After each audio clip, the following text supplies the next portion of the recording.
Hello प्यारे दोस्तों, आज हम दिल का क्या कसूर एक दर्द भरी प्रेम कहानी का 14वां भाग लेकर आ गए। तो चलिए आज की कहानी को शुरू करते हैं। श्री को यहाँ रहते काफ़ी वक्त हो गया था, इसलिए वो यहाँ के रास्तों को अच्छे से पहचानती थी और ये भी कि इस वक्त वो किस एरिया में है। वो आदमी अभी भी उसका पीछा कर रहे थे और उसके पीछे बाकी के सभी आदमी भी आ गए थे। श्री भागते भागते थक गई और उसने कहा, ये लोग पीछा छोड़ ही नहीं रहे हैं। मन कर रहा है कि पत्थर उठाकर खींच कर मारूं इन्हें। कितना भगाएंगे ये लोग मुझे। तभी श्री ने देखा कि कुछ ही दूरी पर सामान से लदा ट्रक वहां से निकलने को तैयार था। श्री को उन लोगों से दूर भागने का रास्ता मिल गया। उसने पलटकर एक बार उन आदमियों की तरफ देखा। वो आदमी अभी भी उसकी तरफ ही आ रहे थे। श्री ने जल्दी से उस ट्रक के पीछे जाकर उस पर लगे हुक को पकड़ा और उस पर चढ़ गई। वो ट्रक निकलने को ही था, इसलिए इससे पहले कि वो आदमी श्री तक पहुंचते वो ट्रक चल दिया और श्री ने एक बार फिर उन आदमियों की तरफ देखा। वो आदमी अभी उसके पीछे भाग रहे थे, लेकिन कुछ ही देर में ट्रक स्पीड से दौड़ने लगा, जिस वजह से वो काफ़ी पीछे छूट गई। श्री ने चैन की सांस लेते हुए कहा, बच गई श्री, आज तो तुम बच गई, पर रणविजय इतनी आसानी से तुझे जाने नहीं देंगे। कहीं वो मेरे घर तक ना आ पहुँचा कहीं वो मेरे घर तक ना पहुंच जाए। मुझे मेरी शिवी को कैसे भी करके उनसे छुपाना होगा। इस ट्रक पर सिर्फ सब्जियां ही लदी हुई थी। श्री जानती थी कि ये ट्रक यहाँ की मंडी पर जाकर ही रुकेगा, इसलिए उसे अब कोई टेंशन नहीं थी। कुछ ही देर में वो ट्रक मंडी में जाकर रुका। श्री वहाँ से नीचे उतरी और आसपास कोई ऑटो देखने लगी और कुछ ही देर में उसे एक ऑटो भी मिल गया। श्री ऑटो में बैठी और अपने घर के लिए निकल गई। श्री जब घर आई उस वक्त वसुधा जी कोई काम कर रही थी। उन्होंने जब श्री की हालत देखी तो परेशान होते हुए उसके पास आई और कहा, श्री, ये क्या हालत बना रखी है और तुम ऐसे परेशान क्यों लग रही हो। श्री ने कसकर वसुधा जी को गले लगा लिया और कहा, माँ, उन्होंने मुझे ढूंढ लिया और आपको पता है वो ज़बरदस्ती मुझे अपने साथ लेकर गए थे। वसुधा जी ने हैरान होते हुए कहा, तुम रणविजय की बात कर रही हो। तो श्री ने थोड़ा दूर होते हुए कहा, माँ, उन्हें देखकर मुझे लगता नहीं है कि वो चुप बैठेंगे। वो मुझे वापस ढूंढते हुए यहाँ ज़रूर आएंगे। तो वसुधा जी ने कहा, श्री, तुम कब तक उससे दूर भागोगी। मैं जितना रणविजय को जानती हूँ वो जिद का बहुत पक्का है। अगर उसने ठान लिया है कि वो तुम्हें अपनी ज़िंदगी में वापस लाकर रहेगा तो इसका मतलब वो कैसे भी करके अपनी ज़िंदगी में ले ही आएगा। श्री ने कहा, तो क्या मैं ऐसे ही हाथ पर हाथ धरे बैठी रहूं और चली जाऊं उनकी ज़िंदगी में वापस। आपको सब पता है ना कि उन्होंने मेरे साथ क्या किया है। फिर भी कहते हुए श्री रुआसी होते हुए सोफे पर बैठ गई। वसुधा जी उनके पास बैठते हुए बोली, नहीं बेटा, मैं ये नहीं कह रही हूँ, लेकिन 5 साल तू उससे दूर रही, ये भी तो एक सज़ा ही था ना। और आज तक उसे पता नहीं है कि वो बेटी का बाप बन चुका है। इससे बड़ी और क्या सज़ा दोगी तुम उसे। श्री ने कहा, मेरा गुस्सा उनके लिए बिल्कुल कम नहीं हुआ है माँ, और आज भी वो मेरे साथ ज़बरदस्ती ही कर रहे हैं। एक बार भी उनके मुंह से नहीं निकला कि उन्होंने गलत किया। क्या मेरी इच्छा, मेरी सेल्फ रिस्पेक्ट कोई मायने नहीं रखती है। वसुधा जी जानती थी कि श्री ने बहुत कुछ बर्दाश्त किया है और बिना किसी गलती के जिसने सज़ा भुगती है वो भला इतनी आसानी से अपने गुनाहगार को माफ़ कैसे कर सकती है। उन्होंने श्री के बालों पर हाथ फेरते हुए कहा, ठीक है, तुम चिंता मत करो, हम हैं ना तुम्हारे साथ। और अगर रणविजय यहाँ आ भी जाता है तो मैं खुद उससे बात करूँगी, तुम टेंशन मत लो। अच्छा, तुम चेंज कर लो, मैं तुम्हारे लिए कुछ खाने के लिए बनाती हूँ, भूख लगी है ना। श्री ने अपना सर हाँ में हिलाया तो वसुधा जी ने कहा, बोलो क्या खाना है, मैं तुम्हारा फेवरेट कुछ बनाती हूँ। तो श्री ने कहा, माँ, पास्ता बना दो। वसुधा जी ने कहा, श्री, तुम खुद तो अपनी बेटी को पास्ता खाने से डांटती हो और खुद भी खाना है। तो श्री ने हंसते हुए कहा, माँ, वो मेरी बेटी है तो मैं उसे डांटती हूँ और आप भी तो मुझे डांटती हो ना। और वाकई में आप पास्ता बहुत डिलीशियस बनाते हो, तो प्लीज़ वही बना दो ना, बहुत तेज़ भूख लगी है। आपको पता है मैं कितनी दूर से भागते हुए आई हूँ। वसुधा जी ने हंसते हुए कहा, ठीक है, अब तुम जल्दी से जाकर चेंज करो, मैं तुम्हारे लिए पास्ता ही बनाती हूँ। कहकर वसुधा जी किचन में बढ़ गई। श्री अपने रूम की तरफ गई और रूम का डोर बंद कर दरवाजे से सटकर खड़े होते हुए बोली, इस बार रणविजय, तुम मुझे कंट्रोल नहीं कर पाओगे। मैं तो पहले वाली श्री नहीं रही। दिन में तारे ना दिखा दिए ना तो मैं भी श्री नहीं। व्हाट? वो भाग गई? कैसे? तुम लोग क्या कर रहे थे कि तुमसे एक लड़की नहीं पकड़ी गई? रणविजय ने लगभग चिल्लाते हुए कहा। तो सामने से उसके आदमी ने थोड़ा घबराई हुई आवाज़ में कहा, बॉस, हमने उसका पीछा काफ़ी दूर तक किया, पर वो एक ट्रक पर चढ़ गई थी, जिस वजह से हम उन्हें पकड़ नहीं पाए। तो रणविजय ने कहा, तुम्हारे बस का कुछ नहीं है, मुझे जल्द से जल्द उसके घर का एड्रेस ला कर दो, कहाँ रहती है वो, और एड्रेस लेकर ही मेरे सामने आना, वरना अपनी शक्ल मत दिखाना। कहकर रणविजय ने फ़ोन डिस्कनेक्ट कर दिया। तरुण, जो थोड़ी ही दूरी पर खड़ा हुआ किसी से कुछ बात कर रहा था, वो बीच बीच में रणविजय की तरफ भी देख रहा था। रणविजय के फेस एक्सप्रेशन देखकर ही समझ गया कि शायद कोई बहुत बड़ी बात है। तरुण ने उस आदमी से कहा, ठीक है तुम जाओ, मैं तुमसे बाद में बात करता हूँ। फिर वो आदमी वहाँ से चला गया। फिर तरुण रणविजय के पास आकर बोला, क्या हुआ भाई, इतने गुस्से में क्यों हैं आप? कुछ हुआ है क्या? रणविजय ने फ्रस्ट्रेशन से कहा, स्त्री कॉटेज से भाग गई। तरुण ने एकदम शॉक्ड होते हुए पूछा, क्या? श्री, वो आपको कहाँ मिली और वो हमारे कॉटेज में क्या कर रही थी? फिर डाउटफुली रणविजय को देखते हुए कहा, अब भाई ये मत कहना कि आप उसे ज़बरदस्ती अपने साथ लेकर आए थे। रणविजय ने तरुण की तरफ देखा और अपनी नज़रें दूसरी तरफ करते हुए कहा, हाँ लेकर आया था उसे ज़बरदस्ती। तुम्हें क्या लगता है कि वो खुशी खुशी मेरे पास आती और मेरे साथ आती? तरुण ने अपना सिर नाम हिलाते हुए कहा, मुझे पता था भाई आप यही सब करेंगी। अरे अब तो कम से कम कुछ भी फोर्सफुली मत कीजिए, कम से कम प्यार से जीतने की कोशिश कीजिए। रणविजय ने हैरानी से कहा, प्यार से? वो कुछ करने दे तब ना, उसके तेवर देखे, सीधा मुझे चैलेंज कर रही थी कि हिम्मत है तो रोक कर दिखाओ अपने पास। तरुण ने भी हैरान होते हुए कहा, ये श्री ने आपसे कहा? यार वो तो इन 5 सालों में बहुत बड़ी बदल गई। तरुण ने धीरे से बोला। तो रणविजय ने कहा, बहुत कुछ ज़्यादा ही बदल गई है वो, मैं भी देखता हूँ कब तक मुझसे भागती हो। कहकर रणविजय अपनी गाड़ी की तरफ बढ़ गया। तरुण ने पीछे आते हुए कहा, भाई मुझे कहाँ छोड़ते हुए जा रहे हैं? तो तरुण ने पीछे पलटकर कहा, तुम जाओ और मार्केट के लोगों से बात करो। कहकर रणविजय गाड़ी में आकर बैठ गया। तरुण ने कहा, पर मैं अकेले वहाँ जाकर क्या बात करूँगा? पर रणविजय ने उसकी बात को इग्नोर किया और वहाँ से निकल गया। तरुण ने पैर पटकते हुए कहा कि भाई हर जगह मुझे फंसा करके चले जाते हैं, वैसे भी कल जो कुछ भी हुआ ना, कहीं वो लोग मुझे पकड़कर पीट ही ना दे। चल तरुण, लग जा काम पर। दूसरा दिन, सुबह का वक्त। रणविजय रेडी होकर सीढ़ियों से नीचे आ ही रहा था, तभी मेन एंट्रेंस की तरफ देखकर अचानक ही उसके कदम रुक गए और वो तेज आवाज में बोला, ये सब क्या है तरुण? दरअसल मेन एंट्रेंस पर ही तरुण और उसके साथ एक लड़की खड़ी हुई थी। उस लड़की ने लाल रंग की साड़ी पहनी हुई थी और दोनों के ही गले में वरमाला थी। तरुण ने लटके हुए फेस के साथ कहा, आप जो देख रहे हैं वही है। रणविजय ने नीचे आते हुए कहा, मैं तो देख रहा हूँ, पर ये सब हुआ कब और कौन है ये लड़की? वो लड़की डरी सहमी सी तरुण के थोड़ा पीछे की तरफ खड़ी हुई थी और अपना सिर झुकाए सिसक रही थी। तरुण ने उस लड़की की तरफ देखा और कहा, अब क्यों रो रही हो? जो चाहती थी वो हो गया ना, अब जाकर बाहर खड़ी हो जाओ, मुझे अपने भाई से बात करनी है। वो लड़की चुपचाप सिर झुकाए बाहर चली गई। रणविजय ने तरुण से पूछा, अब मुझे बताओगे क्या तुमने लड़की से शादी कर ली? तो तरुण ने कहा, शादी नहीं की है भाई, जबरदस्ती करवाई गई है। रणविजय ने शॉक्ड होते हुए पूछा, जबरदस्ती? किसने करवाई है तुम्हारी शादी जबरदस्ती, वो भी उस लड़की से? तरुण ने सैड सा फेस बनाते हुए कहा, बहुत दुख भरी कहानी है भाई, कल रात में कितनी बड़ी मुसीबत में फंस गया। फिर तरुण फ्लैशबैक में चला गया। फ्लैशबैक। तरुण मार्केट में लोगों से बात करने गया था, हालांकि वो लोग काफ़ी गुस्से में थे विशंभर की हरकत की वजह से, लेकिन तरुण ने किसी न किसी तरह से उन्हें समझा भी दिया था। इन्हीं सब बातों में रात हो चुकी थी। तरुण ने अपने लिए दूसरी गाड़ी मंगवा ली और उसमें बैठकर वहाँ से निकल गया। अभी वो कुछ दूरी तक पहुंचा ही था कि तभी एकदम से उसकी गाड़ी के आगे कोई आया, जिससे तरुण ने झटके से ब्रेक लगा दी। तरुण जिस सड़क पर गाड़ी ड्राइव कर रहा था वो सड़क पूरी तरह से सुनसान थी। इस तरह से किसी के अचानक आ जाने से तरुण एकदम से शॉक्ड हो गया। वो जल्दी से गाड़ी का डोर ओपन कर बाहर आया तो देखा एक लड़की सड़क पर गिरी हुई थी, उसके बाल उसके चेहरे पर आ रहे थे। तरुण ने पूछा, तुम कौन हो? तो उस लड़की ने पलटकर तरुण की तरफ देखा। वो लड़की रो रही थी। उसने जल्दी से तरुण के पैर पकड़ते हुए कहा, प्लीज़ प्लीज़ मुझे बचा लीजिए, मुझे उन लोगों से बचा लीजिए। तरुण ने अपने पैर छुड़ाते हुए कहा, ये क्या कर रही हो और मेरे पैर क्यों पकड़े हैं?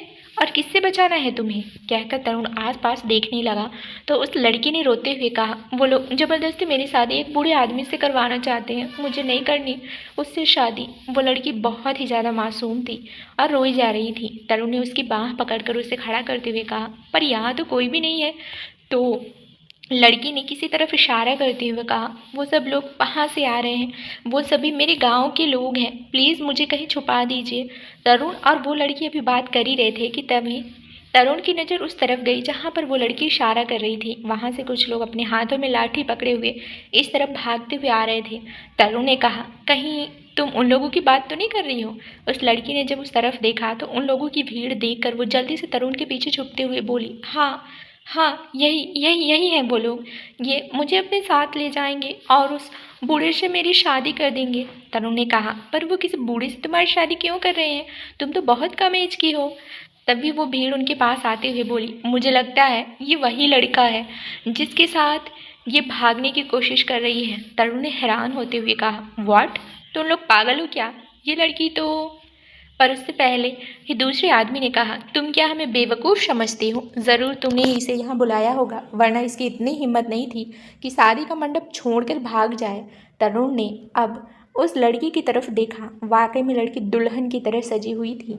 इतनी देर से तो तरुण का ध्यान इस बात पर गया ही नहीं था, पर उसकी हालत बहुत बुरी लग रही थी। उसके बाल बिखरे हुए थे और खुले हुए भी थे। उसने एक लाल रंग की साड़ी पहनी हुई थी और रोने से उसका मासूम सा चेहरा पूरी तरह से लाल हो गया था। तरुण ने फिर उस आदमी की तरफ देखते हुए कहा, अगर वो किसी बूढ़े आदमी से शादी नहीं करना चाहती है तो तुम लोग ज़बरदस्ती क्यों कर रहे हो?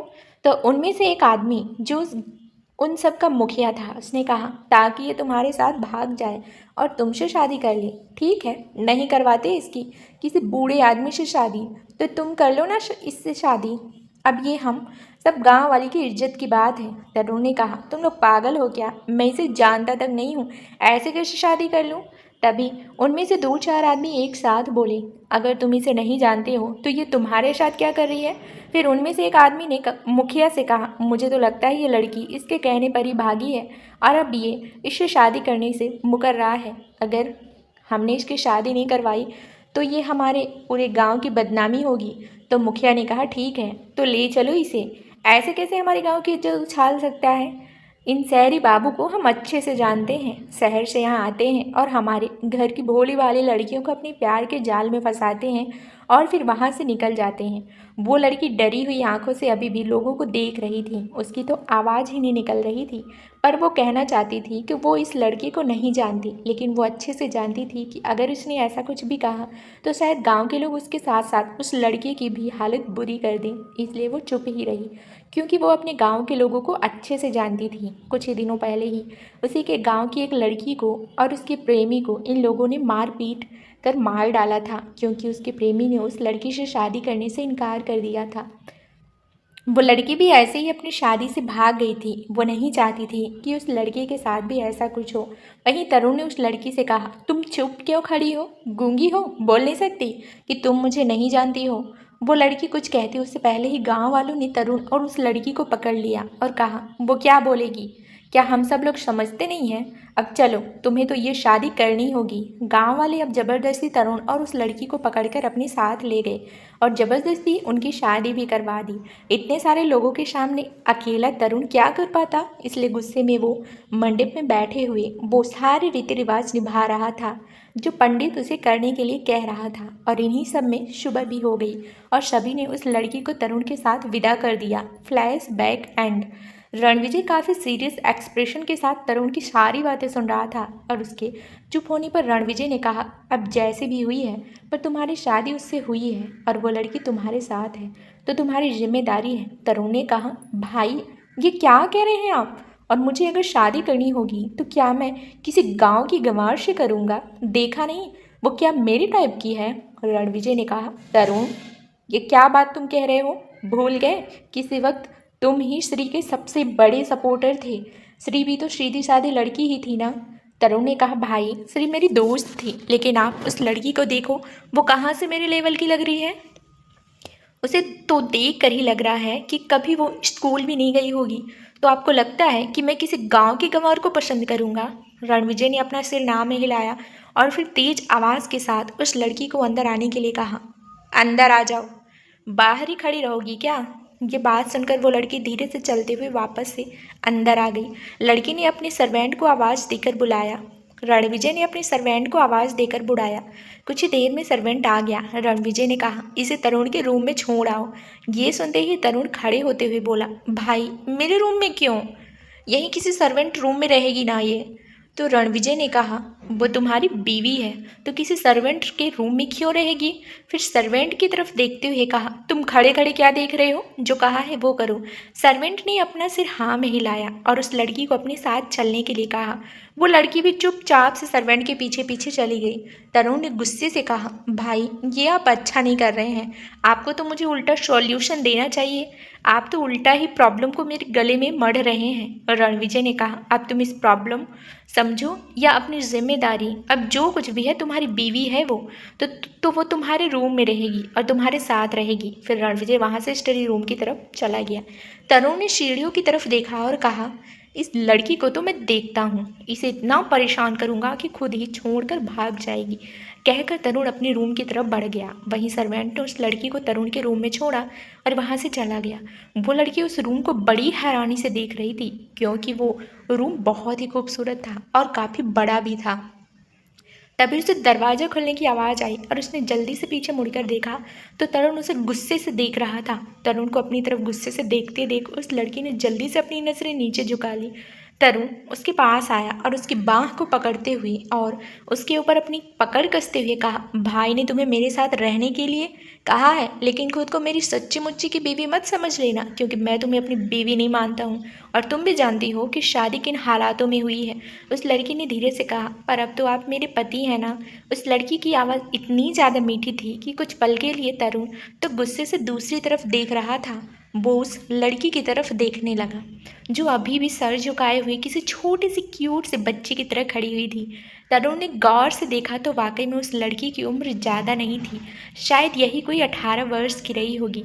तरुण ने उस लड़की को गौर से देखते हुए कहा, तुम्हारी उम्र तो काफ़ी कम है ना? तो उस लड़की ने धीरे से कहा, पिछले महीने ही मैं 18 की हुई हूँ। तो तरुण ने हैरानी से कहा, सिर्फ 18 की? और तुम्हारे वो पागल गांव वाले तुम्हारी शादी बूढ़ी से करवा रहे थे? वैसे क्या एज थी उस बूढ़े की? तो उस लड़की ने कहा, 55 साल।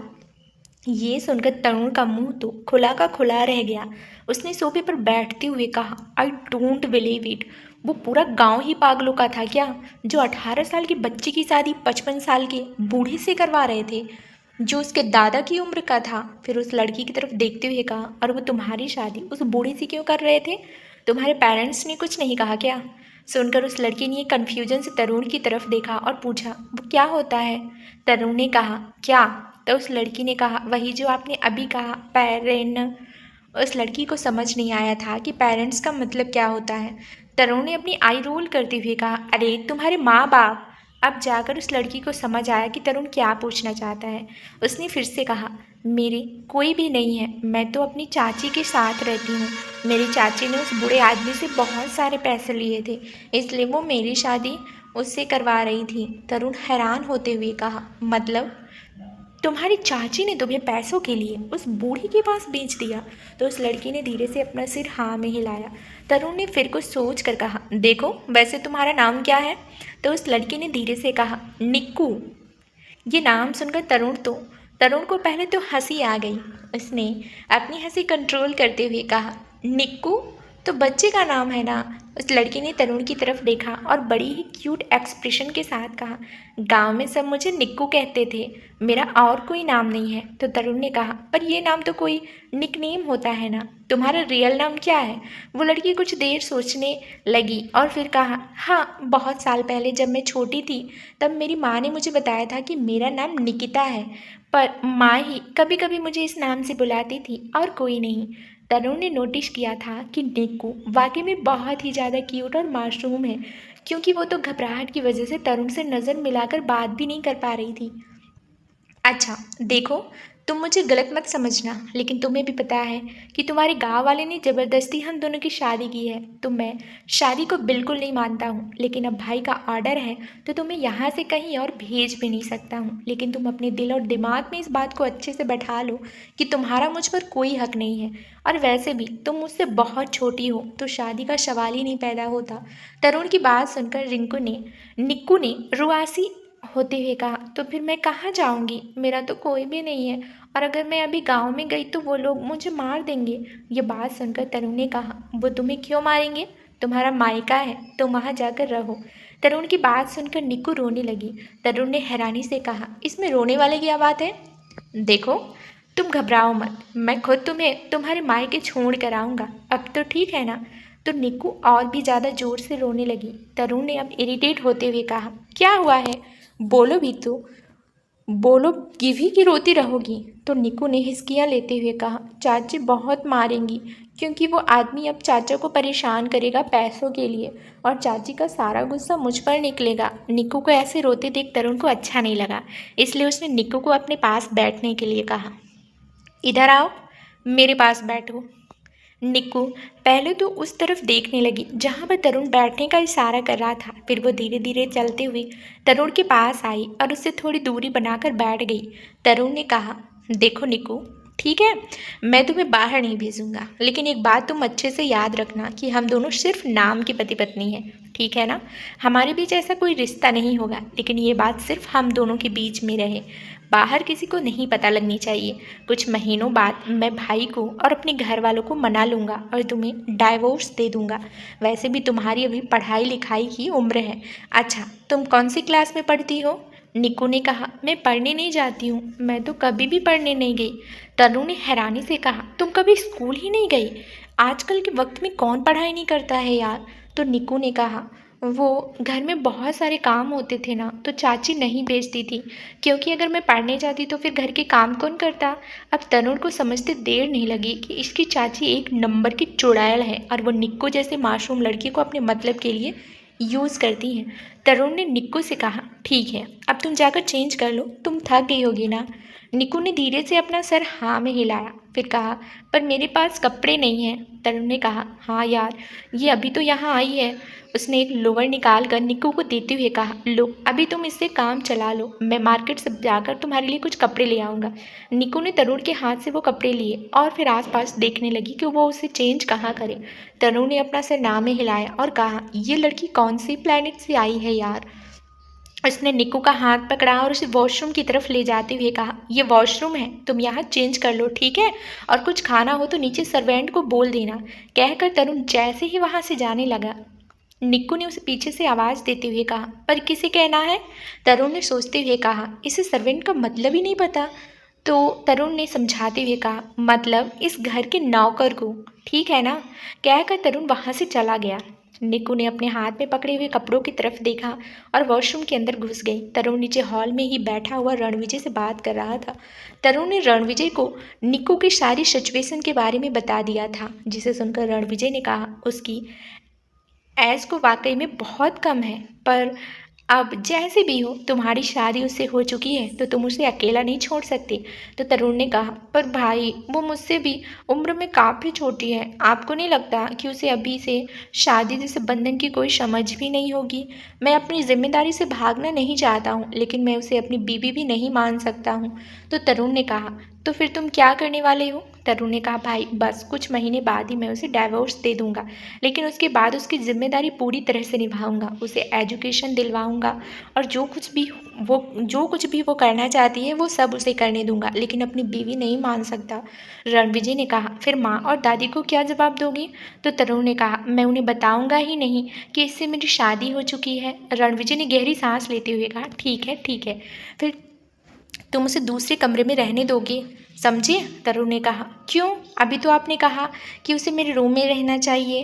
तो रणविजय ने फेक स्माइल के साथ कहा, क्योंकि मैं तुम्हारी आदतों को अच्छे से जानता हूँ और लड़कियों को लेकर तुम्हारे दिमाग में क्या चलता रहता है वो भी। तरुण ने कहा, भाई वो बच्ची है, क्या आपको लगता है मैं उसके लिए ऐसा कुछ सोचूंगा?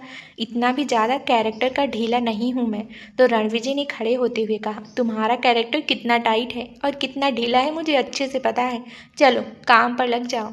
तरुण कुछ कहने ही वाला था, तभी उसकी नज़र सीढ़ियों पर गई, जहाँ पर निक्कू उसकी ढीली ढाली शर्ट और लोवर को पहने हुए नीचे आ रही थी। उस ढीले से कपड़ों में निक्कू बहुत ही ज़्यादा क्यूट लग रही थी, क्योंकि वो थी बिल्कुल छोटी सी और बहुत ही ज़्यादा क्यूट सी, जैसे पहाड़ी लड़कियां होती हैं। उसने अपने बालों को खुला छोड़ा हुआ था, जिस वजह से उसके कुछ बाल उसके चेहरे पर आ रहे थे।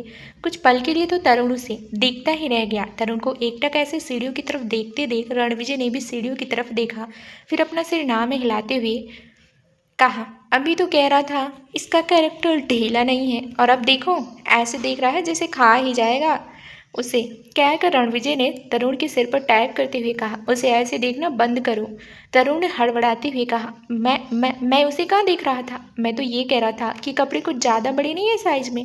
तो रणविजय ने फेक स्माइल के साथ कहा, तुम्हारा साइज देखो और उसका देखो, अपने कपड़े उसे पहनाओगे तो ऐसे ही आएंगे ना। अब तक निक्कू उन दोनों के पास आकर खड़ी हो गई।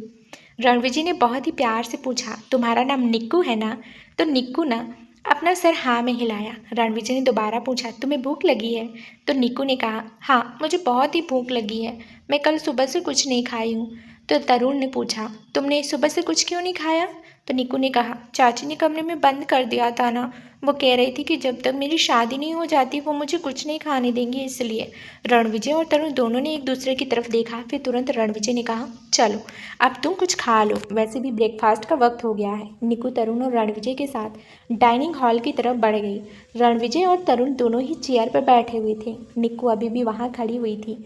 तरुण ने जब निक्कू को चेयर पर बैठते हुए नहीं देखा तो पूछा, अब तुम्हें क्या स्पेशल इनविटेशन देना होगा? निक्कू अपनी बड़ी बड़ी पलकें झपकाती हुई उन्हें देखने लगी। तो तरुण ने कहा, अरे यार, मेरा मतलब है तुम्हें स्पेशल निमंत्रण देना होगा क्या? बैठो और नाश्ता करो। निक्कू जल्दी से आकर चेयर पर बैठ गई और खाने की टेबल पर देखने लगी कि उसके लिए खाने के लिए यहाँ क्या है। वहाँ पर काफ़ी सारा नाश्ता लगा हुआ था। निक्कू को तो नाश्ते के नाम भी नहीं पता था, पर उसे जो समझ आया उसने उठाकर अपनी प्लेट भर ली। निक्कू ने इतना सारा खाना अपनी प्लेट में भर लिया था कि उसे देखकर लग रहा था जैसे उसने 3-4 लोगों का खाना अपनी प्लेट में सर्व कर लिया हो। तरुण, जो उसके पास में ही बैठा हुआ नाश्ता कर रहा था, उसे बड़ी हैरानी हुई कि छोटी सी लड़की इतना सारा खाना खा जाएगी।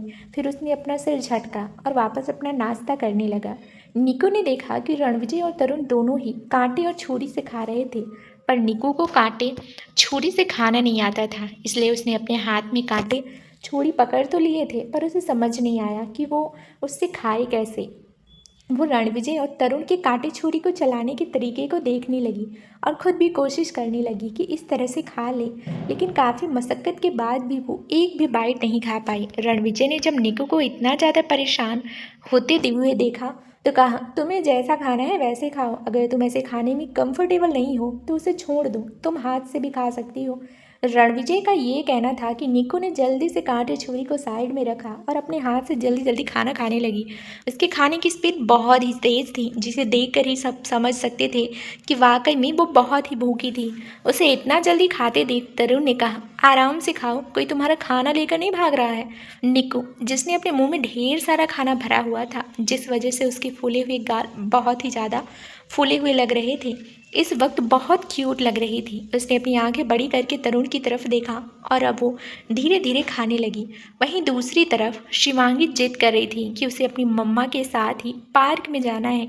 श्री ने उसे समझाते हुए कहा, शिवी बेटा, रोज़ रोज़ पार्क जाना ज़रूरी है क्या? तो शिवांगी ने अपना मुंह फुलाते हुए और अपने हाथ बांधते हुए कहा, मम्मा आप कौन सा मेरे साथ मेरे पास रोज़ होती हो, आप तो जब देखो फ्लावर शॉप चले जाते हो, फिर मुझे नानू के साथ जाना पड़ता है, पर अब तो आप घर पर हो ना, आप मेरे साथ क्यों नहीं चल सकती हो? श्री को समझ नहीं आया कि वो शिवी को कैसे समझाए। दरअसल रणविजय इसी शहर में था, इस वजह से श्री कहीं नहीं जाना चाहती थी, किसी शिवांगी और श्री को वो साथ साथ देख ले, वरना रणविजय कई तरह के सवाल उससे पूछ लेगा। वसुधा जी ने कहा, ले जाना श्री, बच्ची है, कभी कभी उसका मन भी रख लिया कर। तो श्री ने कहा, माँ आप सब जानती हो फिर भी। तो वसुधा जी ने कहा, श्री कब तक तुम ऐसे भागती रहोगी, बोलो। अभी स्ट्रांग बनो और भागना बंद करो। अगर तुम्हें लगता है कि तुम सही हो, तुम्हारे साथ गलत हुआ है, तो सामने से सामना करो ना। ये भागना बुज़दिलों की निशानी होती है। श्री ने कहा, ठीक कह रही हैं माँ, मुझे अपने लिए नहीं, मुझे शिवी के लिए डर लगता है, कहीं रणविजय शिवी को इन सब में इस्तेमाल ना करे। आप तो जानती है ना कि वो कितनी ज़िद्दी हैं। तो वसुधा जी ने कहा, मेरे पास बैठे हो और इधर बैठो। वसुधा वसुधा जी ने उसे अपने पास बैठने का इशारा किया तो श्री जाकर वसुधा जी के पास बैठ गई। वसुधा जी ने उसका हाथ थामते हुए कहा, एक बात बताओ, शिवी अभी छोटी है और वो अभी से अपने डैड के बारे में पूछती है, लेकिन धीरे धीरे वो बड़ी होगी तो उसके सवाल भी तो बड़े होंगे ना, और पढ़ेंगे भी। तुम कब तक उससे झूठ बोलेगी? श्री ने कहा, जब तक हो सकता है तब तक, पर मैं उसे रणविजय के पास तो नहीं जाने दूंगी। श्री अभी कुछ और बात करने वाली थी कि तभी उसका फ़ोन रिंग करने लगा। श्री ने वसुधा जी से कहा, मिश्रा अंकल का फ़ोन है। वसुधा जी ने कहा, उठा लो, शायद कोई ज़रूरी काम होगा, मैं शिवांगी को बाहर ले जाती हूँ। श्री ने अपना सर हाँ में हिलाया और फ़ोन पिक कर लिया। सामने से मिश्रा अंकल ने कहा, श्री बेटा, हम लोगों को आज ही मिस्टर चौहान से बात करने जाना होगा, उन्होंने हम सबको बात करने का निमंत्रण दिया है। श्री ने मन ही मन कहा, अब रणविजय ने ये तरीका ढूंढा है मुझे ढूंढने का। तभी मिश्रा जी ने कहा, क्या हुआ श्री बेटा, तुम किस सोच में पड़ गई? तुम चलोगी ना हमारे साथ बेटा? तुमने ही तो हम सबको हिम्मत दी थी कि सबका सामना करने की, अब तुम पीछे नहीं हट सकती हो। श्री ने कहा, नहीं अंकल, ऐसी बात नहीं है, मैं चलूँगी आपके साथ। बोलिए कब निकलना है? तो मिश्रा जी ने कहा, बेटा अभी 1 घंटे बाद में तुम मार्केट ही आ जाओ, हम लोग साथ में चलेंगे। श्री ने कहा, ठीक है, मैं पहुंचती हूँ। फिर उसने फ़ोन डिस्कनेक्ट कर दिया और कुछ सोचकर अपने रूम की तरफ बढ़ गई। करीब 1 घंटे बाद सभी लोग रणविजय से बात करने के लिए उसके कॉटेज पहुँच चुके थे। रणविजय सोफे पर बैठे हुए उन सभी लोगों की तरफ देख रहा था, पर वहाँ श्री खड़ी भी नहीं थी। रणविजय ने पूछा, क्या सभी लोग यहाँ मौजूद हैं? तो मिश्रा जी ने कहा, सभी लोग यहाँ मौजूद हैं। तो रणविजय ने कहा, पर जहाँ तक मैंने सुना था कि तुम लोगों की लीडर थी एक लड़की थी ना, वो कहाँ है? वो नज़र नहीं आ रही। रणविजय ने जानबूझकर ये सवाल पूछा था क्योंकि वो जानता था कि वो लीडर कौन थी। तभी श्री की आवाज़ आई, मैं भी यही हूँ। कहकर श्री उन सभी लोगों से आगे आकर खड़ी हो गई। दरअसल वो पीछे ही खड़ी हुई थी। श्री को देखकर रणविजय ने अपनी भौहें चढ़ाते हुए कहा, ऐसे छुप कर क्यों खड़ी हुई थी? जब मुझसे उलझने की हिम्मत दिखाई है तो सामने से आकर बात करो ना। तो श्री ने भी अपने हाथ बांधते हुए कहा, हिम्मत है तभी सामने आई हूँ, और हिम्मत है इसलिए गलत के खिलाफ आवाज़ उठा रही हूँ।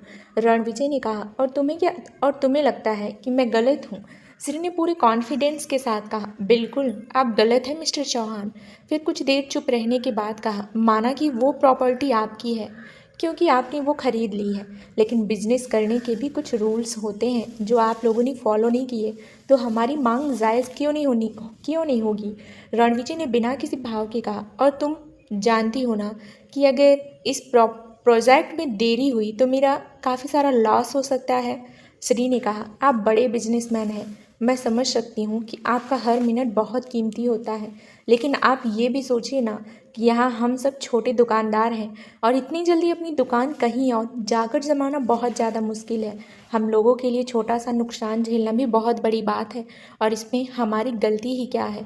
हमें सिर्फ 2 दिन पहले बताया जाता है कि आपको शॉप खाली करनी होगी। अब ये कोई खेल तो है नहीं कि जल्द से जल्द आपको किसी अच्छी जगह पर शॉप मिले और आप वहाँ जाकर सेटल हो जाएं। हमारा भी तो उसमें काफ़ी सारा नुकसान हो रहा है ना, लेकिन अगर आप अपना काम सही तरीके से करते तब ना आपका नुकसान होता और ना हमारा। रणविजय ने कहा, तो तुम ही बता दो इसका क्या सॉल्यूशन हो सकता है ताकि मेरा नुकसान भी बच जाए और तुम्हारा भी। श्री ने पहले अपने आसपास खड़े लोगों की तरफ देखा जो उम्मीद भरी नज़रों से उसे ही देख रहे थे। श्री ने फिर रणविजय से कहा, आप हमें 1 महीने की मोहलत नहीं दे सकते हैं तो कम से कम कुछ दिनों की तो दीजिए। जैसे ही हमें कोई अच्छी जगह मिलती है हम अपनी शॉप वहीं शिफ्ट कर देंगे। इससे आपका नुकसान होगा और ना हमारा, लेकिन हमें उस जगह को जल्द से जल्द खाली करने के लिए फोर्स मत कीजिए। रणविजय ने बारी बारी से वहां खड़े लोगों की तरफ देखा और फिर कुछ सोचने के बाद कहा, ठीक है, देता हूँ कुछ दिनों की मोहलत, लेकिन जितना जल्द हो सके तुम लोग उस जगह को खाली कर देना। बाकी कोई भी तुम्हें इस काम के लिए फोर्स नहीं करेगा। अब आप सब लोग यहाँ से जा सकते हैं। रणविजय की बात सुनकर सभी के फेस पर खुशी की लहर दौड़ गई कि आखिरकार उन्हें 2-3 दिन में शॉप खाली नहीं करनी होगी। और वैसे भी 3 दिन का वक्त ऐसे ही निकल चुका था। सभी लोगों के चेहरे पर एक राहत भरी स्माइल थी कि उन्हें कुछ दिन की मोहलत तो मिल गई थी। सभी ने एक साथ रणविजय को शुक्रिया अदा किया और धीरे धीरे कर वहां से बाहर जाने लगे थे। तभी रणविजय ने श्री को आवाज देकर रोका, तुम कहाँ जा रही हो? अभी तुमसे मेरी बात पूरी खत्म नहीं हुई है। श्री ने पलटकर रणविजय की तरफ देखा तो रणविजय ने अपने कदम श्री की तरफ बढ़ाते हुए कहा, हाँ, मैं तुमसे ही बात कर रहा हूँ। श्री ने बाहर जा रहे लोगों की तरफ देखा और फिर रणविजय की तरफ देखते हुए कहा, पर अब मेरा यहाँ क्या काम? और वैसे भी मेरे पास फालतू वक्त नहीं है आपके सवालों का जवाब देने का। तो रणविजय ने अपनी एक भौहें चढ़ाते हुए कहा, क्या तुम चाहती हो कि मैं ये फैसला वापस ले लूँ और इन लोगों को फोर्सफुली वहाँ से हटाऊँ? रणविजय की बात सुनकर श्री को रणविजय पर बहुत गुस्सा आया। वो मन ही मन बोली, मैं इस इंसान से सही बात करने की उम्मीद ही कैसे कर सकती हूँ? ये अपने मतलब के लिए कुछ भी करेगा। रणविजय ने श्री के चेहरे की तरफ झुकते हुए उसकी आंखों में देखा और कहा, सही सोच रही हो, मैं अपने फ़ायदे के लिए कुछ भी करूँगा और मैं कोई भी काम बिना फ़ायदे के नहीं करता। रणविजय के ऐसे अपनी तरफ झुकने से श्री 2 कदम पीछे हट गई और बोली, ये आप पास क्यों आ रहे हैं? दूर रहकर बात कीजिए। अब तक सभी लोग वहाँ से जा चुके थे और श्री को इस बात का ध्यान ही नहीं रहा। रणविजय ने एक नज़र मेरे एंड्रेस की तरफ देखा और वापस श्री की तरफ देख कर उसका हाथ पकड़े उसे अपने करीब खींचते हुए कहा, तुम ऐसे रिएक्ट क्यों कर रही हो जैसे पहली बार तुम्हारे करीब आ रहा हूँ? श्री ने चिढ़ते हुए कहा, मेरा हाथ क्यों पकड़ा है? छोड़िए इसे। और आखिर आप चाहते क्या है रणविजय? जब आपको बार बार कह चुकी हूँ कि मेरा आपसे कोई रिश्ता नहीं है। तो रणविजय ने कहा, तुमसे किसने कहा कि तुमसे मेरा कोई रिश्ता नहीं है? मेरा रिश्ता तुमसे आज भी है। तुम आज भी श्री रणविजय चौहान हो और जब तक मैं ना चाहूँ तुम मेरा नाम अपने नाम से अलग नहीं कर सकती। श्री ने रणविजय को कुछ कहना चाहा तभी उसकी नज़र सीढ़ियों से नीचे आ रहे तरुण पर गई, जिसे देखकर श्री की आंखों में चमक आ गई और उसने उसी चमक के साथ कहा, तरुण, तुम? तरुण ने भी श्री की आवाज़ सुनकर उसकी तरफ देखा। वहीं रणविजय का ध्यान भी तरुण की तरफ गया। इसी मौके का फ़ायदा उठाकर श्री ने रणविजय को खुद से दूर धकेला और थोड़ी दूरी पर जाकर खड़े होते हुए बोली, आइंदा से अपनी हरकतों को काबू में रखना रणविजय चौहान। और जहाँ तक बात रही तुम्हारे साथ अपना नाम जोड़ने की, तो बहुत जल्द मैं उस नाम को भी अपने आप से अलग कर दूंगी। जैसे ही मेन एड्रेस से बाहर जाने लगी, तरुण ने जल्दी से उसके पास आते हुए कहा, श्री, तुम कहाँ जा रही हो? और इतने सालों बाद तुम मुझसे मिली हो, ऐसे ही बिना मिले जाओगी? श्री ने पलटकर तरुण की तरफ देखा और कहा, मैं तुमसे फिर कभी मिल लूंगी तरुण, पर अभी मेरा यहाँ से जाना ज़रूरी है। कहकर श्री ने रणविजय की तरफ देखा जो घूर कर उसे देख रहा था।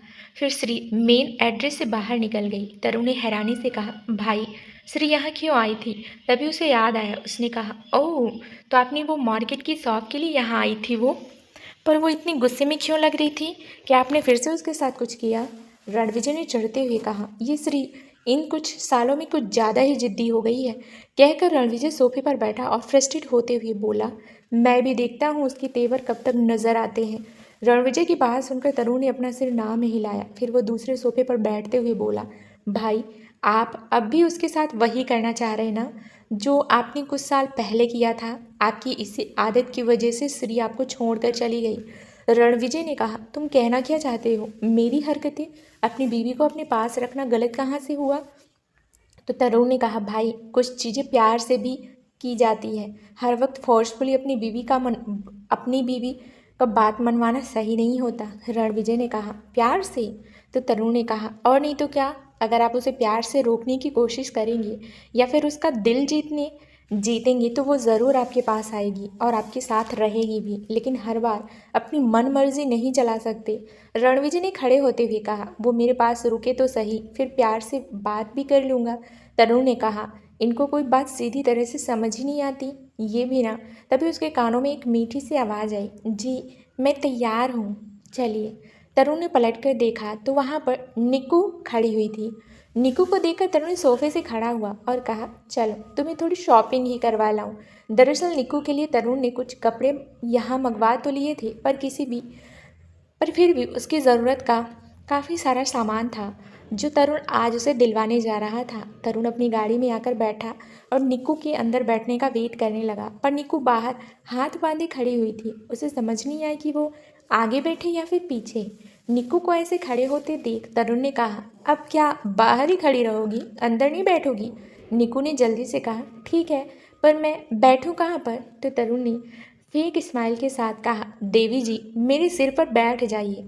निक्कू ने कन्फ्यूजन से देखा तो तरुण ने कहा, अरे यहाँ इधर आकर बैठो और जल्दी करो, मुझे और भी कई काम है। निक्कू ने अपना सर हाँ में हिलाया और गाड़ी का डोर ओपन कर अंदर बैठ गई। तरुण ने गाड़ी स्टार्ट करते हुए कहा, सीट बेल्ट लगाओ। निक्कू तरुण की तरफ ऐसे देख रही थी जैसे पूछना चाह रही हो कि क्या लगाना है।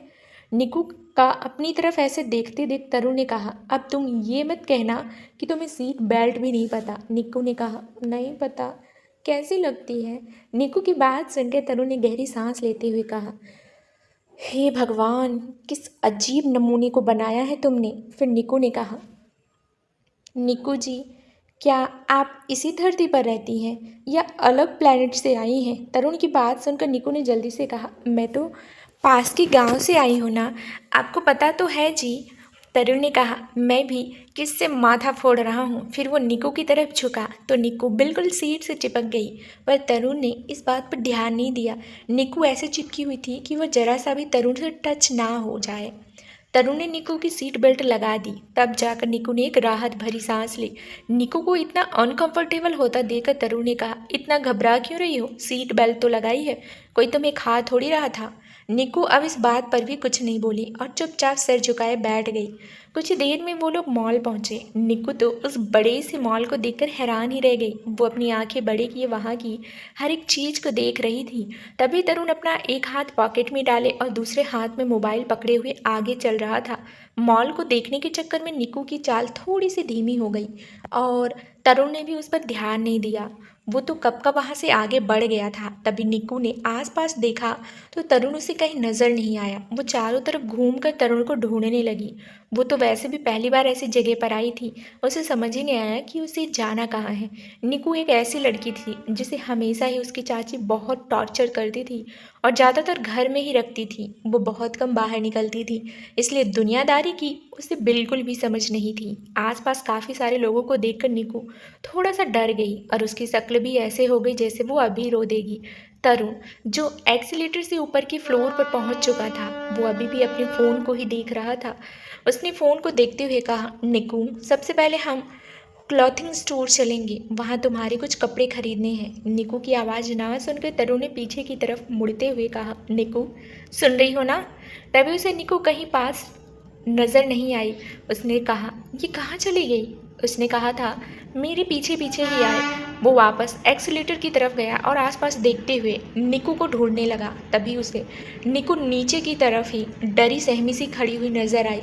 उसे देखकर तरुण ने एक राहत भरी सांस लेते हुए कहा, ये लड़की भी ना, पता नहीं ये इतनी अजीब क्यों है।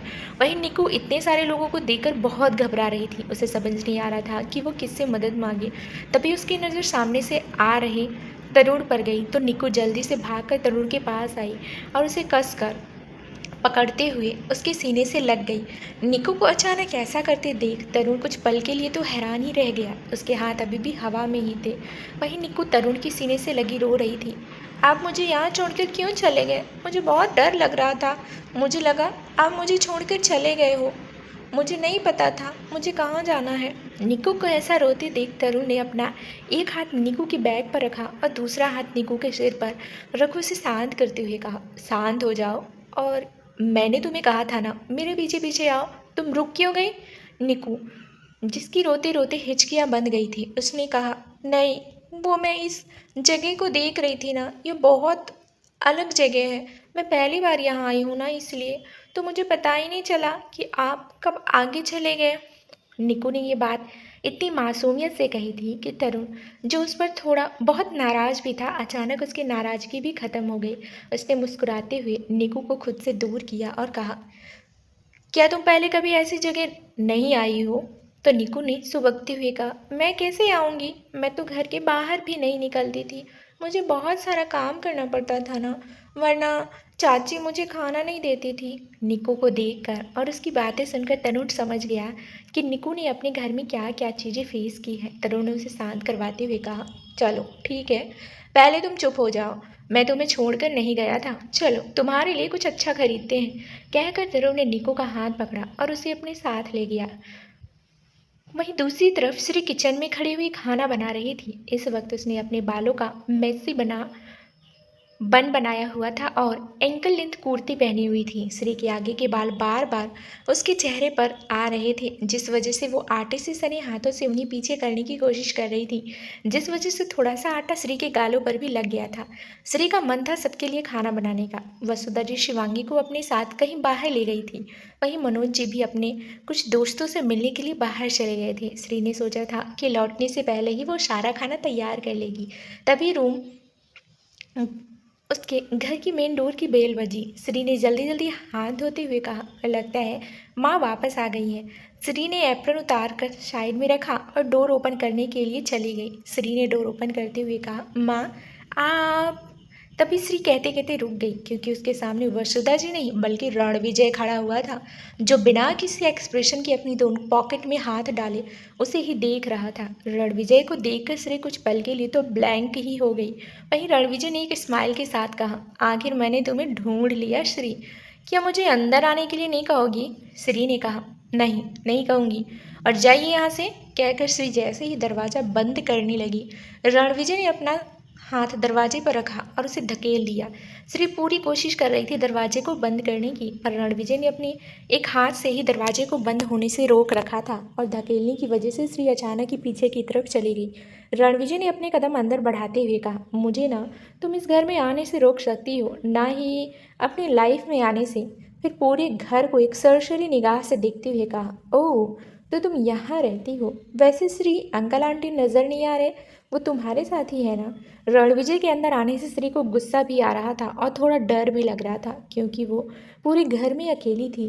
फिर भी उसने अपने डर को अपने चेहरे पर नहीं आने दिया और रणविजय से कहा, वो किसी काम से बाहर गए हैं, इसलिए तुम अभी यहाँ से बाहर जाओ। रणविजय ने श्री की तरफ देखा और अपनी आईब्रो चढ़ाते हुए बोला, तो मतलब तुम इस घर में अकेली हो?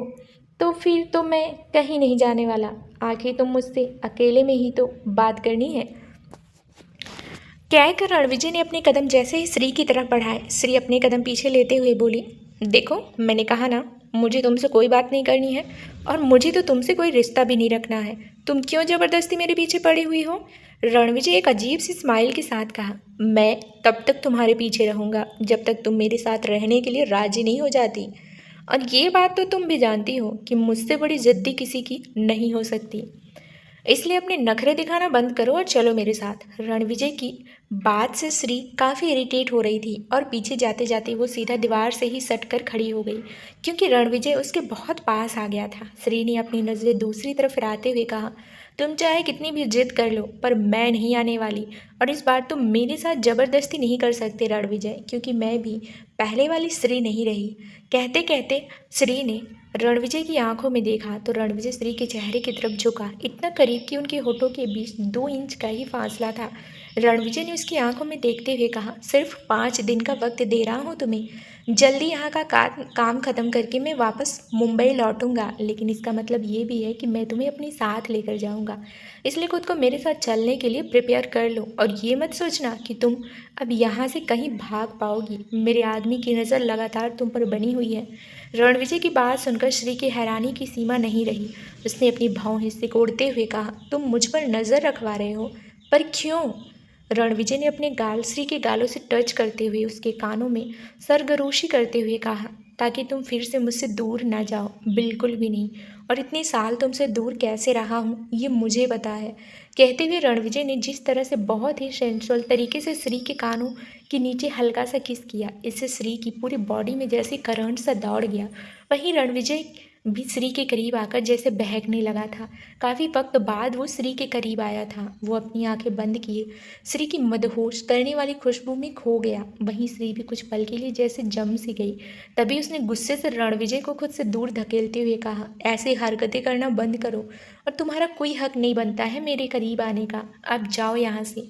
रणविजय, जो श्री की मदहोश कर देने वाली खुशबू में खोया हुआ था, अचानक श्री के ऐसे धकेलने से वो 2 कदम पीछे हट गया। लेकिन जब श्री ने उससे कहा कि रणविजय का श्री पर कोई हक नहीं बनता, इस वजह से रणविजय का चेहरा एकदम से सर्द हो गया। वो अब गुस्से से श्री के करीब बढ़ा और अपना एक हाथ जोर से उसके बगल वाली दीवार पर मारते हुए बोला, क्या कहा तुमने कि मेरा तुम पर हक नहीं है? तुम पर सिर्फ मेरा हक है श्री, और किसी का भी नहीं, क्योंकि तुम अभी भी मेरी बीवी हो और मैं जब मन चाहे अपना हक तुमसे ले सकता हूँ। रणविजय के इतना गुस्सा होने पर श्री कुछ पल के लिए तो सहम गई, लेकिन फिर खुद को संभालते हुए बोली, हर बार यही कह रहे हो ना कि मैं तुम्हारी बीवी हूँ, तो ठीक है, मुझे डाइवोर्स दे दो। नहीं बन के रहना मुझे श्री रणविजय चौहान। रणविजय श्री की आंखों में कुछ पल देखता रह गया, फिर एक अजीब स्माइल के साथ बोला, वो तो इस जन्म में कभी नहीं होगा। कहकर रणविजय ने अपने दूसरे हाथ से श्री के गालों को कसकर पकड़ लिया और उससे पहले कि श्री कुछ रिएक्ट कर दी, रणविजय ने उसके होठों पर कब्जा जमा लिया और उसे बहुत ही पैशन के साथ एग्रेसिव होकर किस करने लगा। श्री गुस्से से रणविजय को खुद से दूर करने की कोशिश कर रही थी, पर रणविजय तो जैसे अपनी किस करने के तरीके से उस पर अपना हक जता रहा था और उसे यही जता रहा था कि तुम पर सिर्फ मेरा हक है श्री, सिर्फ मेरा। श्री ने कुछ पल तो रणविजय को खुद से दूर करने की कोशिश की, लेकिन आखिरकार हार कर उसने अपने हाथ नीचे कर लिए, क्योंकि वो इतना समझ गई थी कि रणविजय अगर अपनी पर आ गया है तो उसे रोकना उसके बस की बात आज भी नहीं है। श्री के ऐसे हार मान जाने से रणविजय भी अब अग्रेसिव ना होकर बल्कि बहुत ही प्यार से श्री के होठों को चूमने लगा। श्री ने अपनी आंखें बंद कर ली, लेकिन उसकी बंद आंखों से आंसू बहने लगे। वहीं रणविजय तो श्री को किस करने में पूरी तरह से खोया हुआ था। वो उसे और भी पैशनेट होकर किस कर रहा था। तभी उसके होठों को हल्के से बाइट करता तो कभी उसे शक करता। रणविजय की हरकतों की वजह से श्री ने कसकर अपनी मुट्ठियों को बंद कर लिया। भले ही वो रणविजय के सामने नहीं जता रही थी, लेकिन उसके दिल में रणविजय के लिए फीलिंग्स थी और वो फिर भी उसको कंट्रोल करने की कोशिश कर रही थी। वो नहीं चाहती थी कि रणविजय के सामने उसके दिल के जज्बात निकल कर बाहर आए। रणविजय जब उसे किस करने से सेटिस्फाई हुआ तो उसने श्री के होठों को छोड़ दिया, पर उससे दूर नहीं हुआ। फिर लंबी सांस लेते हुए कहा, सिर्फ 5 दिन है तुम्हारे पास श्री, मेरे साथ वापस लौटने के लिए, इसलिए खुद को अच्छे से तैयार कर लो एक बार फिर से मेरे साथ रहने के लिए। कहकर रणविजय कई इमोशन समेत श्री की आंखों में ही देख रहा था। उसने श्री को छोड़ा और वहां से बाहर निकल गया।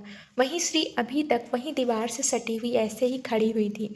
उसकी बंद आंखों से अभी भी आंसू बह रहे थे। उसने धीरे से आंखें खोली और रणविजय को जाते हुए देखा, फिर मन ही मन कहा, बस यही जबरदस्ती ही करना जानते हो तुम रणविजय, पहले भी और आज भी तुम नहीं बदले।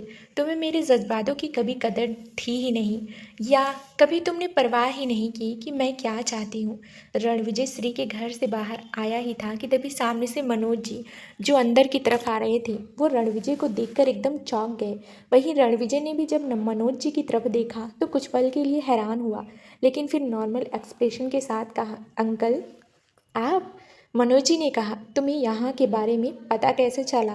रणविजय मनोज जी के पास गया और कहा, आप श्री को बिना बताए यहाँ ले आए?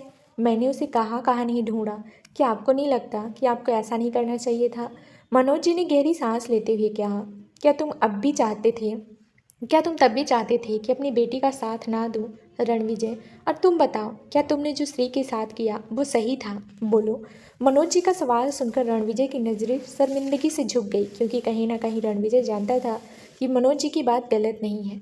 रणविजय ने कहा, अंकल, जो कुछ भी उस वक्त हुआ वो एक गलत फहमी की वजह से हुआ, लेकिन अब मैं श्री के साथ सारी ज़िंदगी रहना चाहता हूँ, तो प्लीज़ आप उसे समझाइए कि मेरे साथ चलने के लिए तैयार हो जाए। मनोज जी ने कहा, ये श्री का फैसला होना चाहिए कि वो तुम्हारे साथ जाना चाहती है या नहीं। इस बार प्लीज़ उसके साथ किसी तरह का फोर्स मत करना। बहुत मुश्किल से संभाला है मेरी बच्ची ने खुद को। कहकर मनोज जी बिना रणविजय को कुछ कहने का मौका दिए अंदर चले गए। रणविजय ने उन्हें जाते हुए देखा और फिर अपनी गाड़ी की तरफ बढ़ गया। रणविजय की गाड़ी वहां से निकली ही थी कि तभी शिवांगी, जो अपनी नानी के साथ वहां पहुंची थी, उसने कहा, नानी, ये इतनी बड़ी गाड़ी हमारे घर के बाहर क्या कर रही है? तो वसुधा जी ने कहा, पता नहीं बेटा, पहले तो कभी ऐसी गाड़ी हमारे घर के बाहर नहीं आई। कौन आया होगा? शिवांगी ने कहा, क्या मेरे डैड आए होंगे? ज़रूर, मुझसे मिलने आए होंगे। उन्हें पता चल गया होगा ना कि उनकी बेटी उन्हें बहुत याद करती है। वसुधा जी ने कहा, नहीं बेटा, शायद कोई और ही होगा। चलो तुम्हारी माँ से ही पूछते हैं। कहकर वसुधा जी ने घर के बाहर का छोटा सा गेट ओपन किया और अंदर चली गई। वहीं दूसरी तरफ निक्कू फूड कोर्ट में बैठी हुई आइसक्रीम खा रही थी। वो बिल्कुल छोटे बच्चों की तरह आइसक्रीम खा रही थी, क्योंकि उसने आइसक्रीम से बचपन में ही खाई थी। जब उसकी माँ जिंदा थी तभी उसने आइसक्रीम खाई थी, पर इतने सालों से उसने आइसक्रीम का टेस्ट ही नहीं लिया था। उसकी चाची उसे 2 बार का खाना दे देती थी, उसके लिए वही बहुत था। वहीं तरुण, जो सामने बैठे हुए ही अपना फ़ोन चला रहा था, वो बीच बीच में निक्कू की हरकतें को भी नोटिस कर रहा था। वो मन ही मन बोला, ये लड़की वाकई बिल्कुल बच्ची है।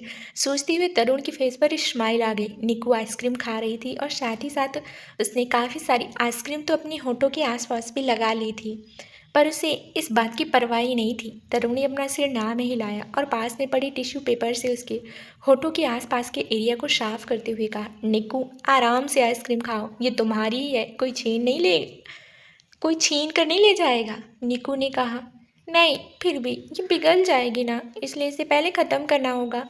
निक्कू आज बहुत खुश थी, क्योंकि पहली बार वो ऐसी जगह आई थी और उसने अपने लिए बहुत सारी खरीदारी भी की थी। तभी तरुण का फ़ोन रिंग करने लगा। उसने निक्कू से कहा, तुम यहाँ बैठकर आइसक्रीम खाओ, मैं ज़रा कॉल अटेंड करके आता हूँ, और कहीं जाना मत, ठीक है? निक्कू ने अपना सर हाँ में हिलाया और वापस आइसक्रीम खाने लगी। तरुण अपना फ़ोन लेकर थोड़ा फूड कोर्ट से बाहर की तरफ चला गया। निक्कू का फोकस तो अपनी आइसक्रीम की तरफ था। तभी उसे ऐसा लगा जैसे सामने कोई बैठा हुआ है। निक्कू ने नज़र उठाकर सामने की तरफ देखा तो एक लड़का बैठा हुआ उसे ही देखते हुए मुस्कुरा रहा था। निक्कू ने कहा, आप कौन हैं? तो उस लड़के ने कहा, मैं समर हूँ, तुम कौन हो? तो निक्कू थोड़ा झिझकते हुए बोली, मैं निक्कू हूँ, और आप यहाँ क्यों बैठे हैं? तो समर ने कहा, क्योंकि यह जगह खाली थी तो मैं बैठ गया। वैसे तुम यहाँ अकेली आई हो? निक्कू ने कहा, नहीं, वो मेरे पास। कहते हुए निक्कू एकदम से रुक गई, क्योंकि उसे याद आया था कि तरुण ने उसे क्या कहा था। निक्कू को चुप देखकर समर ने कहा, क्या हुआ, चुप क्यों हो गई? क्या अपने पेरेंट्स के साथ आई हो? पेरेंट्स शब्द सुनकर निक्कू को याद आया कि तरुण ने भी उसे यही बात पूछी थी। वो समझ गई, इसका मतलब माता पिता होता है। उसने कहा, नहीं, मैं ना अपने दोस्त के साथ आई हूँ। तो समर ने कहा, तो फिर मुझसे भी दोस्ती कर लो। कहकर समर ने अपना एक हाथ हैंडशेक करने के लिए आगे बढ़ाया। निक्कू ने समर के हाथ की तरफ देखा और फिर समर की तरफ। उसे समझ नहीं आया कि वो क्या करे। तो समर ने कहा, क्या हुआ, दोस्ती करो, हाथ मिलाओ मुझसे। निक्कू ने अपना हाथ समर की तरफ बढ़ाया ही था, उससे पहले कि समर के हाथ में किसी और ने अपना हाथ दे दिया।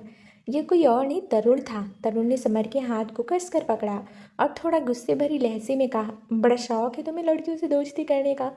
वहीं समर, जो निक्कू के मुलायम हाथों को महसूस करना चाहता था, अचानक ही तरुण के सॉलिड हाथों की पकड़ को महसूस कर एकदम चौंक गया। उसने नज़र उठाकर तरुण की तरफ देखा और कहा, तुम कौन हो? तो समर ने उसके हाथ पर अपनी पकड़ और कसते हुए कहा, सुना नहीं? उसने कहा, क्या कहा? कि वो अपने दोस्त के साथ आई है, तो मैं इसका वही दोस्त हूँ। तरुण के इस तरह से हाथ कसकर पकड़ने की वजह से समर को अपने हाथ में तेज़ दर्द का एहसास हुआ। उसने कराहते हुए कहा, हाँ तो दोस्त हो तो हस्बैंड की तरफ बिहेव क्यों कर रहे हो? दोस्त तो कितने भी हो सकते हैं ना। तरुण ने अपनी पकड़ और भी ज़्यादा कसते हुए कहा, पर मैं उसका एक ऐसा खास दोस्त हूँ जिसकी जगह कोई और नहीं ले सकता। वही निक्कू तो बड़े ही क्यूट एक्सप्रेशन के साथ कभी तरुण को तो कभी समर को देख रही थी। आखिर यहाँ पर हो क्या रहा है? समर दर्द से कराहते हुए कहा, ठीक है, मेरा हाथ छोड़ो, तोड़ ही दोगे क्या? नहीं बनना मुझे उसका दोस्त। तरुण ने उसके हाथ को छोड़ते हुए कहा, अब चुपचाप यहाँ से निकलो। समर खड़ा हुआ और अपने हाथ को रफ करते हुए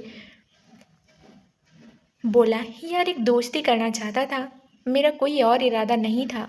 वो तो यहाँ पर अकेली बैठी थी तो बस कंपनी देने आ गया। कहकर वो यहाँ से निकल गया।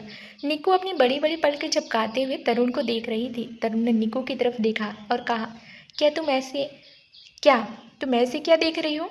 निक्कू ने बड़ी मासूमियत से कहा, वो तो मेरा दोस्त बनना चाह रहा था ना, फिर आपने मना क्यों कर दिया? तरुण उसके सामने बैठते हुए बोला, क्यों, तुम्हें उससे दोस्ती करनी है? जानती हो तुम उसे? तो निकू ने कहा, नहीं जानती, पर दोस्त बन जाता तो जान जाती ना। तरुण ने कहा, किसी भी अरे गहरे से दोस्ती नहीं करनी चाहिए जब तुम उसे जानती भी नहीं हो। और तुम उसकी नीयत के बारे में क्या जानती होगी कि वो किस नीयत से तुम्हें छूना चाहता था। इस बात पर निक्कू चुप हो गई और अपना सिर झुकाए बोली, अब मुझे क्या पता, उसने मुझे बताया थोड़ी था कि उसकी नीयत क्या है। निकू की बात पर तरुण ने अपना माथा पीटते हुए कहा, अच्छा निकू जी, आपका खाना हो गया हो तो हम घर चलें। निकू ने कहा, ठीक है चलिए, मुझे कौन सा यहाँ पर हमेशा रहना है। तरुण खड़ा हुआ और निकू का हाथ पकड़ते हुए बोला, चलो देवी। वहीं रणविजय ने अपने सामने खड़े आदमी से पूछा, बोलो क्या खबर लेकर आए हो, मुझे उसकी एक एक डिटेल चाहिए। सामने खड़े आदमी ने बोलना शुरू किया, बॉस, लेडी बॉस अपने पेरेंट्स के साथ रहती है और वहाँ पर एक बच्ची भी है जिसे अक्सर ही हमने उनकी माँ के साथ कहीं बाहर जाते देखा है। यह सुनकर रणविजय ने अपनी आंखें छोटी करते हुए पूछा, बच्ची, किस बच्ची की बात कर रहे हो तुम। तो उस आदमी ने कहा, वो हम नहीं जानते कि वो बच्ची कौन है, हाँ हम आपको उसका वीडियो दिखा सकते हैं। कहकर उस आदमी ने अपने फ़ोन में एक वीडियो प्ले की और रणविजय को पकड़ा दिया। रणविजय ने उसके फ़ोन में वीडियो को देखा। इसमें उस बच्ची का चेहरा नज़र नहीं आ रहा था। उसे देखकर वो मन ही मन बोला, यह कुछ जानी पहचानी हुई सी क्यों लग रही है, जैसे मैंने इसे कहीं देखा है। रणविजय भी कुछ सोच ही रहा था कि तभी उसकी आंखें हैरानी से बड़ी हो गई। उसे इस बच्ची का चेहरा नजर आया। ये शिवी थी। शिवी को रणविजय जल्दी ही पहचान गया। उसने कहा, यह तो वही छोटी सी बच्ची है ना जो मेरी गाड़ी के आगे आने वाली थी, पर ये क्या कर रही है, और श्री या उसकी फैमिली से इसका क्या रिलेशन है। फिर उस आदमी को पकड़ते हुए कहा, ठीक है तुम जाओ। वो आदमी चुपचाप वहाँ से चला गया। रणविजय ने अब सोफे पर लीन होते हुए कहा, यह बच्ची आखिर है कौन, और श्री ने इसका और श्री से इसका क्या लेना देना है। रात का वक्त श्री सिवी के रूम में उसके पास ही लेटी हुई उसे सुला रही थी। उसने अपना सिर अपने एक हाथ पर टिकाया हुआ था और दूसरे हाथ से वो उसे थपकियां दे रही थी।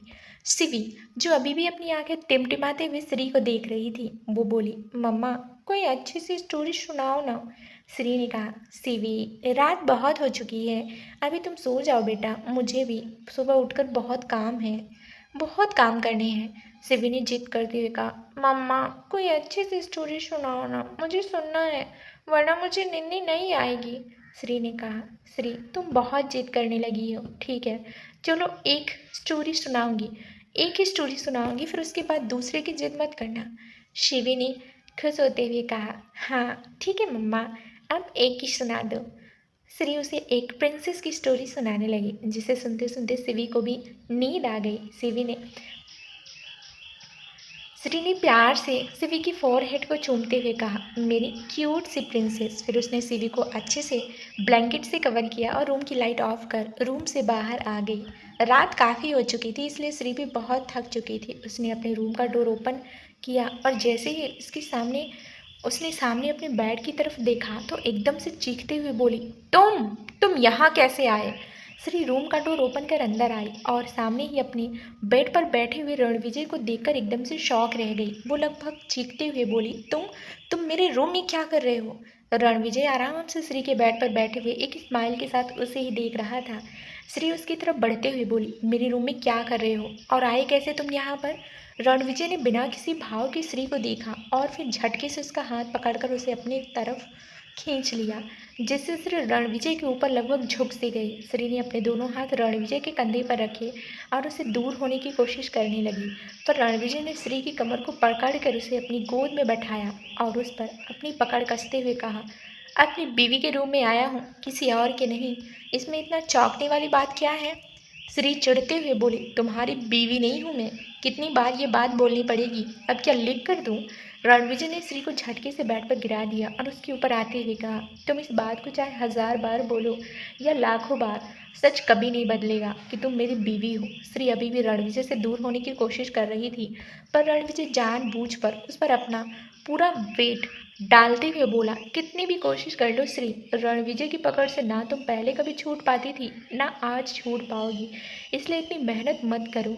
श्री ने रणविजय की आंखों में देखते हुए गुस्से से कहा, तुम अपनी जिद छोड़ने का क्या लोगे रणविजय, तुम इस चीज़ को पाने की कोशिश कर रहे हो जो तुम्हारी कभी नहीं थी, आज भी मेरे साथ वही करना चाहते हो ना। रणविजय उसकी बात पर उसे देखता रहा और फिर उसके गालों को कसकर पकड़ते हुए कहा, तब में और अब में फ़र्क है श्री। तब तुम्हें अपने पास रखने की वजह नफ़रत थी, लेकिन अब तुम्हें अपने पास रखने की वजह कुछ और है। श्री ने कहा, क्यों? अभी और परेशान करना बाकी रह गया है या टॉर्चर करने में कोई और कसर बाकी रह गई है?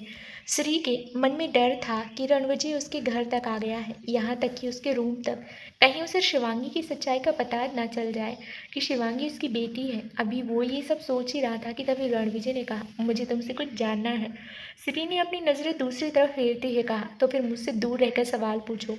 रणविजय ने वापस उसका चेहरा अपने सामने करते हुए कहा, मैं ऐसे ही तुमसे सवाल पूछूंगा और तुम मुझे ऐसे ही जवाब दोगी। अब ये बताओ कि तुम्हारे घर में एक बच्ची रहती है ना? ये सुनकर श्री एकदम चौंकते हुए रणविजय की तरफ देखने लगी। श्री के एक्सप्रेशन से रणविजय को समझते देर नहीं लगी कि वाकई में कुछ तो गड़बड़ है।